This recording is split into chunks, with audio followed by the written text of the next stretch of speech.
আমার সকল পরিবারের মানুষদের জানানো হচ্ছে আজকে শরীরের অবস্থা আমার খুবই খারাপ।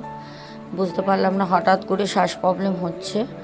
আমি এখন তোমাদের জাস্ট ভিডিওটা দিলাম, এটা একটা মিনি ব্লগ তোমাদের সাথে শেয়ার করলাম। না দিলে আমি জানি তোমরা অপেক্ষা করে থাকো, আমার নিজেরও ভালো লাগে না। তো দুদিন আগে একজন পরিবার, দেখতেই পাচ্ছ চোখের সামনেই হচ্ছে বোনের জন্য, ওই দেখে নাও আন্টির হাতে মায়ের আশীর্বাদ আছে, ওনাদের দিতে গেছিলাম। তারপরে ওখান থেকে বাড়ি ফিরে আসি। তো ওনারা খুবই ভালো মানুষ, খুবই ভালো লেগেছে আমার। তোমাদের বলেছিলাম অনেকেই আসেন মায়ের আশীর্বাদ নিতে, অনেকেই বলেন তোমার হাত থেকে নিতে চাই মা। তো আমি তাদের রিকোয়েস্টটা রাখার চেষ্টা করি শত ব্যস্ততার মধ্যেও।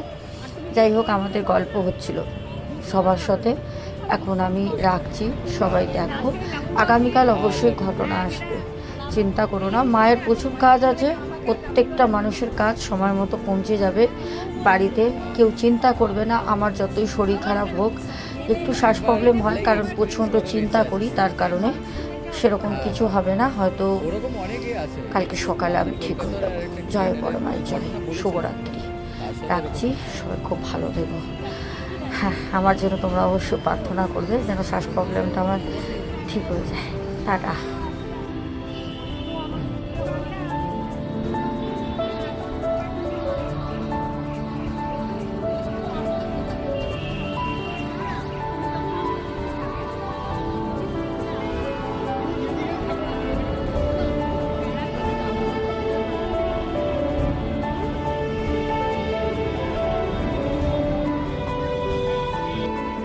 তো বন্ধুরা, আমি এখন আছি সোদপুরে, আর বাড়ি যাবো। এখন ঘটনা রেকর্ড করবো।